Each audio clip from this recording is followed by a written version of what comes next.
Unmasking the Wonderland Illusion by Reverend Ken Young, LCDC2. Preface. This book was written as an invitation to slow down and become curious about the story beneath the surface. Many of us know how to function, serve, lead, work, worship, and survive, but we may not always understand the deeper places from which our reactions, fears, patterns, and longings arise. Unmasking the Wonderland Illusion is not written to shame you, diagnose you, or reduce your life to a simple formula. It is written to help you ask honest questions in the presence of God. Who am I? Where did my identity come from? What names have I carried? What mirrors have shaped me? What patterns have followed me? And what does God say is true? Throughout these pages, Wonderland becomes a way of describing the inner world we may have learned to survive in. Confusing rooms, shifting rules, distorted mirrors, heavy roles, and voices that make the unhealthy feel normal. But this book is not only about understanding how we entered that world. It is about learning, by God's grace, how to leave Wonderland behind and walk toward freedom, belonging, and truth. This work also comes from a pastoral and recovery-informed perspective. Healing is rarely instant, and growth is rarely linear. People are formed over time through family stories, wounds, choices, relationships, shame, grace, and survival. Because of that, transformation often begins not with condemnation, but with understanding. My hope is that this book gives language to places you may have carried quietly. I hope it helps you recognize the difference between labels and identity, between shame and truth, between survival and freedom, and between familiar patterns and healthy relationships. Most of all, I hope it helps you hear the voice of the God who calls you by name and leads you out of what has kept you bound. You do not need to have all the answers before beginning. You only need enough willingness to become honest, enough courage to notice what has shaped you, and enough hope to believe that God is not finished with your story. The road out may begin with a question, but it leads toward the one who knows the way home. Prologue. The invitation. Every journey begins with a question. Sometimes the question arrives quietly. It may rise after a hard conversation, a painful memory, a repeated pattern, or a season when the life we're living no longer feels like the life we were made for. Other times, the question arrives like an interruption. Something catches our attention. Something does not fit.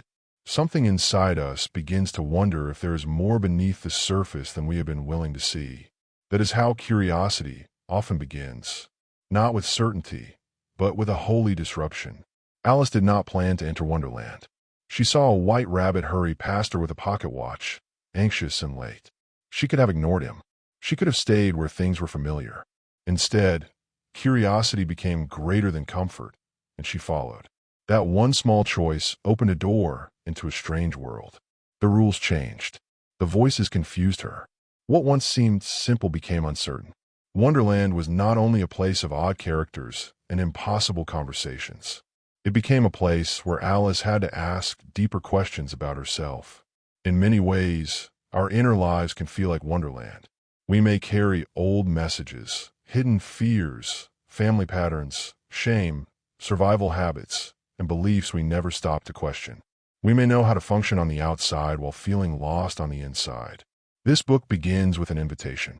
Not an invitation to fix yourself quickly. Not an invitation to pretend your story is simple. Not an invitation to shame yourself for where you have been. It is an invitation to become curious enough to ask honest questions. Abraham understood something about this kind of invitation. God called him to leave what was familiar and go toward a place he did not yet know. Abraham did not receive a full map before he began. He received a call. He had enough light for the next step, but not every answer for the whole road. That is often how healing begins. We do not start because we understand everything. We start because something in us becomes ready to listen, to notice, and to follow. This book is a journey of understanding. It explains why certain struggles matter and what may be happening beneath them. It does not replace counseling, pastoral care, community, or wise support. Its purpose is to help you see the story beneath the behavior.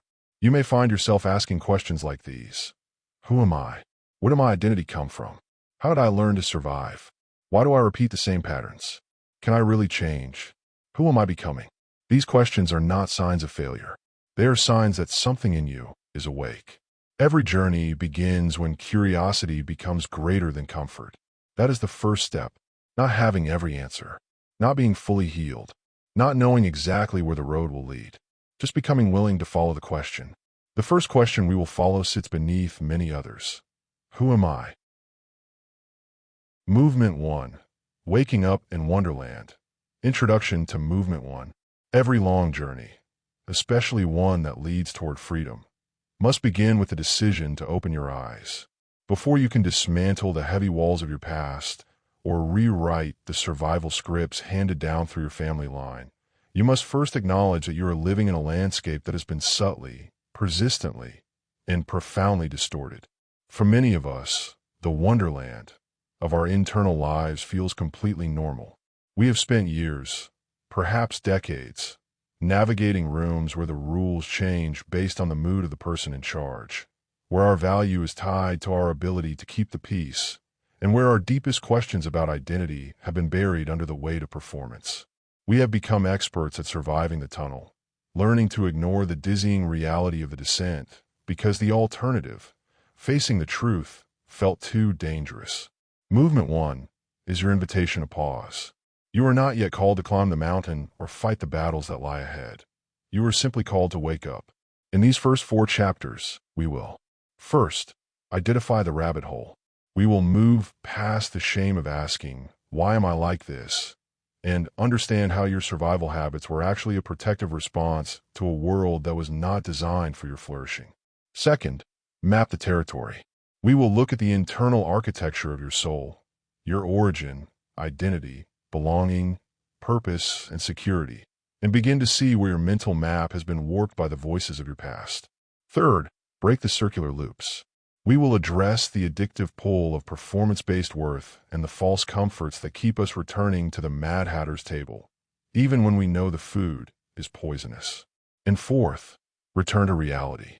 Using the anchor of Scripture, we will begin the work of recalibrating your heart to the true garden of God, where you are not defined by your failures, but by the fact that you are deeply known and dearly loved. You do not need to be strong to begin this movement. You only need to be willing to look around and admit that the world you have been living in, the one defined by chaos, conditional love, and invisible rules, was never your original design. The riverbank is waiting, the truth is calling, and the first step out of the maze begins the moment you realize you were never meant to be lost in it. Welcome to the waking. Chapter 1. Down the Rabbit Hole, the Original Design. Have you ever looked at a beautifully crafted piece of art or a well-built home and just known it was made with love? Everything about it feels intentional, solid, and right. That is how the Bible describes your beginning. Before you ever felt small, before you ever felt like you had to prove your worth, and before you ever experienced the weight of a broken world, you were already held in the heart of God. You were intentionally crafted to live in perfect security, radical intimacy, and absolute clarity, fully known by your Creator and completely at peace in your own skin. Genesis begins with a God who creates on purpose. He does not rush. He does not throw the world together carelessly. He speaks light into darkness, separates what needs order, fills empty spaces with life, and then calls it good. When he creates humanity, he slows the story down. He forms people in his own image, breathing life into them and giving them dignity that does not have to be earned. That means your worth began before your performance. Before you succeeded, failed, obeyed, rebelled, pleased anyone, disappointed anyone, or learned how to survive, you carried the imprint of God. You were made to reflect something of his goodness, creativity, tenderness, strength, and love. Your value was not handed to you by people, so people do not have the final authority to take it away. In that first design, love was not confusing. Adam and Eve did not have to earn God's presence. They did not have to hide their needs, edit their emotions, or wonder if God would leave if they made a mistake. They lived in an atmosphere of safety. Their bodies were safe. Their hearts were safe. Their relationship with God was safe. Their relationship with each other was safe. Nothing in them had learned fear yet. Many of us learned the opposite very early. We learned that love could be withdrawn, that peace could disappear without warning, that people could use our weakness against us, or that being fully honest was not safe. But those experiences did not define the blueprint. They damaged our ability to trust it. The original design still tells the truth about what you were made for. I know that might feel a million miles away from where you're sitting today, but I want you to hold on to that truth. You weren't an accident, and you weren't born for chaos. You were designed for the garden. That original design was not only about innocence, it was about connection. In the garden, there was no hiding, no performing, no fear of being rejected, and no need to pretend. Adam and Eve were able to walk with God without shame, to receive love without suspicion, and to live from a deep sense of belonging. That is the kind of life your soul still longs for, even if you have never had words for it. So when we talk about healing, we are not talking about becoming someone completely different. We are talking about returning to the truth God spoke over you before shame, fear, and survival took over. Healing is not God forcing you into a new identity. It is God uncovering the one He placed inside you from the beginning. When the masterpiece hits the floor, think about a beautiful, hand-painted vase. It was made with incredible care, designed to hold something precious. Now, imagine that vase is knocked off a shelf. It doesn't disappear. The pieces are still there, but the form is broken. The sharp edges make it dangerous to hold, and it can no longer fulfill the purpose it was made for. It can't hold water anymore. Brokenness does not erase design. If you found the pieces of that vase on the floor, you would not call them trash if you knew what they had been. You would grieve the damage because you could still recognize the beauty. You would see the color, the curve, the careful brushstrokes, and the evidence of the artist's hand. The fracture would be real, but so would the original intention. Sin and pain affect us in a similar way. They do not remove the image of God from us, but they distort how we see God, ourselves, and other people. The same heart that was made to receive love may begin to expect rejection. The same mind that was made for truth may start rehearsing lies. The same body that was made to rest in safety may stay tense, watchful, and afraid. The same voice that was made to speak honestly may learn to stay silent. When we say the rabbit hole, or sin shattered our original design, this is what we mean. We are still God's masterpiece that doesn't change. But the shattering means the way we connect with God, with others, and even with ourselves got broken. We all know someone who feels like they are constantly leaking their peace. They try to be good, they try to work hard, but they feel empty inside. That's because the connection to the source of life was interrupted. Sometimes the shattering happens through one obvious moment: a betrayal, a loss, an abuse of power, a diagnosis, a divorce, or a crisis that changes everything. Other times, it happens slowly through repeated messages. You are too much. You are not enough. Do not need anything. Do not feel that. Do not trust. Do not speak. Over time, those messages can settle into the heart like they are truth, even when they are not. And when something inside us breaks, we usually try to protect the broken places. We build walls. We perform. We control. We avoid. We numb. We try to become easy to love, hard to hurt, or impossible to disappoint. These strategies may help us survive for a season, but they can also keep us from being known, healed, and restored. Pain can feel so confusing because something inside us knows we were made for wholeness, while life often teaches us to expect disappointment. We were made to be loved, yet we may learn to protect ourselves from love. We were made to trust, yet we may become experts at scanning the room for danger. We were made to speak honestly, yet we may learn to stay quiet because honesty once cost too much. The gospel meets us right there with good news. God does not stand over the broken pieces with disgust. He does not shame the fractured places or demand that you glue yourself back together before coming to Him. He comes close. He gathers what feels scattered. He tells the truth about the damage without calling the damaged thing worthless. In His hands, restoration is not denial. It is redemption. So before we talk about Wonderland, we have to honor this truth. You may be carrying sharp edges, but you are not the sharp edges. You may have cracks, but you are not a mistake. You may feel like you're leaking peace, joy, or strength, but the artist has not abandoned his masterpiece. He knows how to restore what the fall, sin, and pain have damaged. life in Wonderland. But we don't live in the garden, do we? We live in a world fractured by sin, and because of that, we often find ourselves living in an emotional and spiritual wonderland. Think of Alice and her story. She's sitting on a predictable riverbank when a frantic white rabbit runs past, and on a whim, she follows him down a dark, winding hole. In an instant, the world shifts. Up becomes down, the rules change without warning, and nothing is what it seems. Wonderland is disorienting because it does not simply look strange. It teaches strange things as if they are true. One moment Alice is too big, the next she is too small. One moment she thinks she understands the rules, the next the rules change. She keeps trying to make sense of a place that refuses to be sensible. That kind of confusion can feel familiar when you have grown up in an environment where love, approval, safety, or attention change from day to day. In a Wonderland home, a child may learn rules no one ever says out loud. Do not upset the angry person. Do not eat too much. Do not ask hard questions. Do not make the family look bad. Do not cry unless you want to be mocked. Do not celebrate too loudly. Do not relax too deeply. These rules may never be written on a wall, but the heart memorizes them anyway. Over time, those hidden rules can become an inner compass.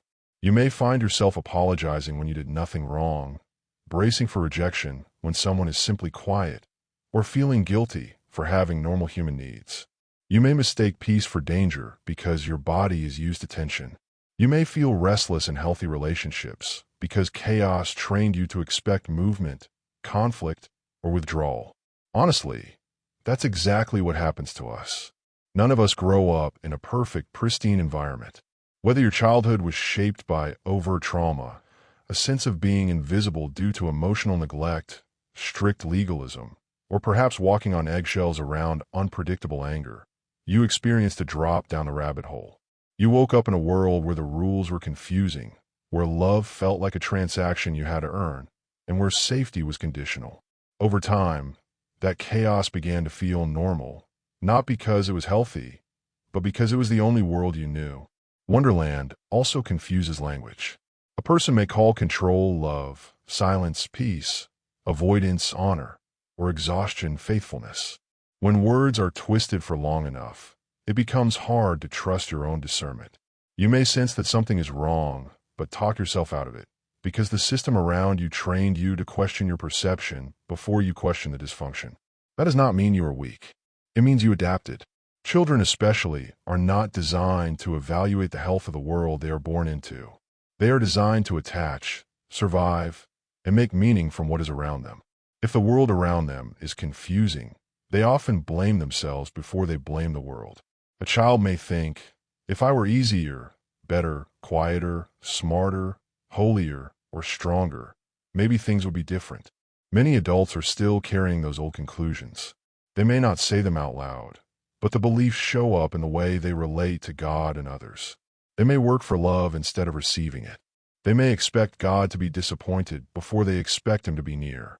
They may serve until they are empty because rest feels selfish. They may call fear wisdom because fear once helped them avoid pain. And here is the tender part. When a person adapts to confusion, those adaptations often look like wisdom at first. Staying quiet may keep the peace. Overworking may win approval. People-pleasing may prevent conflict. Detaching from your feelings may help you get through the day. These responses are not signs that you are broken beyond repair. They are signs that you learned how to survive. But survival skills are not the same as freedom. The first mercy of God in Wonderland is not usually a loud command to run faster. It is often a gentle awakening. He begins to show you where the rules you learned do not match His heart. He helps you notice where fear has been leading. He teaches you to ask, is this truly love, or is this control? Is this peace, or is this silence? Is this humility, or is this shame?